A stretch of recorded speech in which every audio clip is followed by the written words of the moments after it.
Hello friends, आज की कहानी है पत्थर दिल पिघल गया। दिल्ली का चोर बाज़ार एक ऐसी जगह है जहां आदमी इतना गिरा हुआ है कि खुदा भी चाहे तो उठ नहीं सकता। वहां मकान तो है, घर नाम की कोई चीज़ नहीं है। घर में आदमी रहते हैं तो संबंधों की मर्यादा जानते हैं। आबादी लगभग 5,000। गांव का मुखिया बाबा खान एक लंबा चौड़ा आदमी, उम्र 40 पार, बड़ी मूछें, देखने में एक महायोद्धा सा। घर में एक लड़का, उसका नाम सलीम खान। लड़का बाप से भी 4 अंगुल बड़ा, उम्र 20 वर्ष। गांव की ज़मीन तो बहुत उपजाऊ पर बंजर पड़ी थी। उनका पेशा लोगों को लूटना और उससे अपनी ज़िंदगी की ज़रूरत पूरा करना था। जिस पर हमला करते उसे जीवित नहीं छोड़ते, चाहे वह धन अपनी मर्जी से दे दे।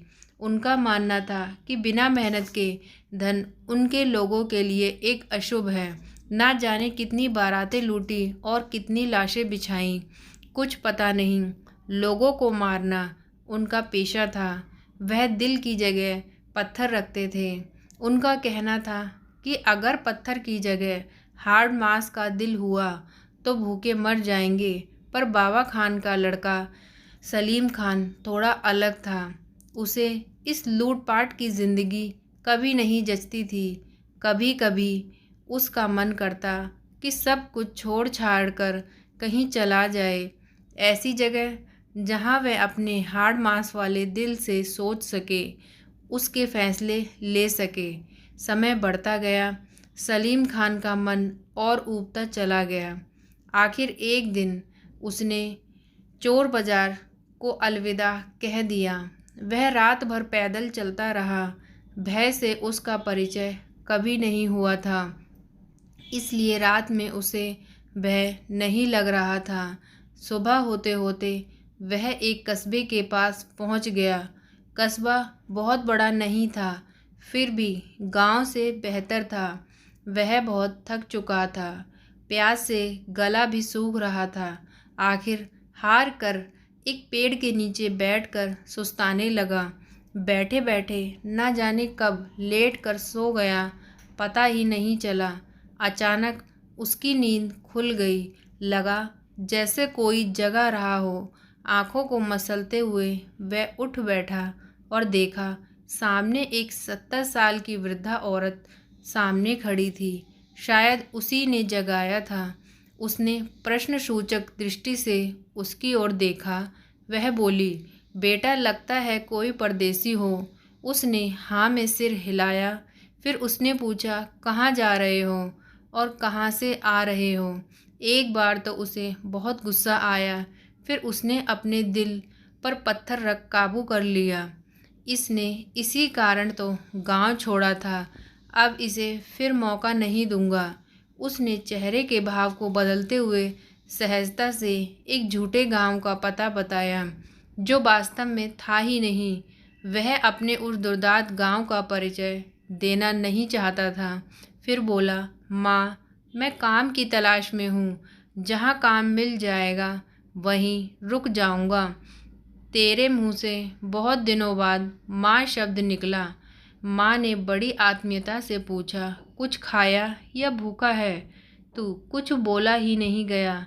बोला नहीं, अभी तक तो नहीं, अब कहीं से कुछ लेकर खा लूँगा।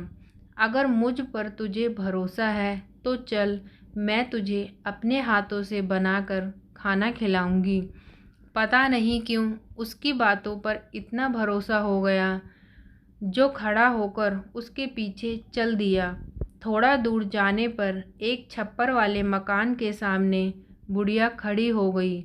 उसके दरवाजे में लगे ताले को खोला। दरवाज़ा खुलते ही वह मुझे अंदर ले गई।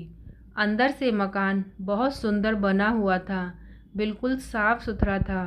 भीतर पड़ी चारपाई पर मुझे बिठाकर वह अंदर चली गई। वापस आई, उसके हाथ में एक लोटा पानी और एक बर्तन में गुड़ था। पानी पीने को कहा, थोड़ा गुड़ खाकर लोटा भर पानी पी लिया। बुढ़िया ने एक बाल्टी और लोटा लाकर मुझे दिया। बोली, जाकर कुएं पर नहा ले, थकान छूमंतर हो जाएगी। मैं बाल्टी और लोटा उठाकर उसकी ओर देखने लगा। उसकी बातें मुझे अच्छी लग रही थी। वह फिर से भीतर चली गई। जब वापस आई तो उसके हाथों में एक अंगोछा और एक सफ़ेद धोती थी। मुझे देकर बोली, जाओ, सामने एक कुआं है, वहीं नहा लेना। अभी और कुछ सोचता तब तक उस बुढ़िया माँ की आवाज़ आई, जल्दी से नहा ले, तब तक मैं तेरे लिए कुछ बनाती हूँ। नहा कर वापस आया तो उसने मुझे भोजन परोसा। इतना स्वादिष्ट खाना मैंने अभी तक की ज़िंदगी में कभी नहीं खाया था। उसके बाद वह एक गिलास छाछ ले आई और बोली, इसे पी लो ताकि खाना पच जाए।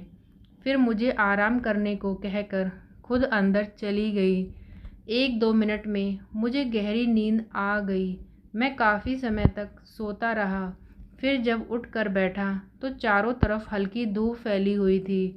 तभी वह बुढ़िया माँ आ गई, मुस्कुराई और बोली, कुछ खाने का मन हो तो बताओ। फिर वह गुड़ चवैना लेकर आई, सामने रख दिया। मैं धीरे धीरे चबाता हुआ सोच रहा था कि मैं जहाँ से आया हूँ वह दुनिया सिर्फ खुद के बारे में सोचती है, और यहाँ मैं आया तो उसने अपरिचित को भी अपने बेटे की जगह दे दी। फिर बुढ़िया माँ ने मेरे विचारों की श्रृंखला को तोड़ दिया और बोली, यदि तुम काम करने की इच्छा रखते हो तो मैं तुम्हें काम बता सकती हूँ। देखो बेटे, मेरे पास बहुत काम है। यदि तुम काम करना चाहो तो मैं तुम्हें बता सकती हूँ, बाकी तुम्हारी मर्ज़ी है। यदि तुम काम करना चाहते हो तो मेरे पास कृषि लायक ज़मीन बहुत है, तुम उसमें अपना भाग्य आजमा सकते हो। बदले में मैं तुम्हें 400 रुपये हर महीने दूंगी। रहने के लिए मेरे घर रहो और खाने को मेरे घर खाओ, पैसे नहीं देने हैं। मैं बोला, माँ, आप मेरे बारे में क्या जानती हो? मैं कौन हूँ? पहले मैं क्या करता था? बिना कुछ जाने मुझे तुमने स्वीकार कर लिया। वह हंसती हुई बोली, तू कुछ भी हो, मुझे कुछ लेना देना नहीं। मैं माँ हूँ, जानती हूँ बच्चे के मन में क्या चल रहा है। मान ले तू कोई डाकू है तो क्या करेगा? मुझे लूट लेगा या ज़्यादा से ज़्यादा मुझे मार देगा। मुझे इस बात से भी कोई डर नहीं है। मैं ये सब बांध कर नहीं ले जाऊंगी। एक दिन सब कुछ यहीं छूट जाना है तो किस बात का भय पालूं? दूसरी ओर मेरा ये लाभ है कि तू मेरे साथ रहेगा तो मैं 1 से 2 हो जाऊंगी। तेरे बहाने मैं कुछ बढ़िया बनाकर खाऊंगी।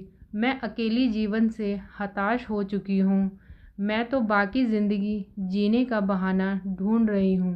अगर तू चाहे तो कुछ दिन मेरी ज़िंदगी थोड़ी खुशनुमा हो जाएगी। कल मैंने तुझे जिस हालत में देखा, मैं समझ गई कि तू कोई वक्त का मारा हुआ है, इसलिए मैं तुझे ले आई। दिल ने महसूस किया, पत्थर वाला दिल अब हार्ड मांस का हो गया। जो कभी किसी का सर कलम कर सकता था, आज उसकी आंखें नम हो रही थीं। एक पत्थर आदमी बन रहा था। वह उठा, न जाने कैसा सम्मोहन था कि वह खिंचा हुआ बुढ़िया अम्मा के सीने से लग गया। बाद के दिनों में पता चला कि कम उम्र में उसका पति चला गया और लड़का 20 वर्ष का था, नदी में नहाते समय डूबकर मर गया। सचमुच महान थी वह बुढ़िया माँ, आज जिसने पत्थर के दिल को मोम कर दिया। तो फ्रेंड्स, आज की यह कहानी आपको कैसी लगी प्लीज़ कमेंट करके बताएं। वीडियो को लाइक करें, चैनल को सब्सक्राइब करें। Thank you.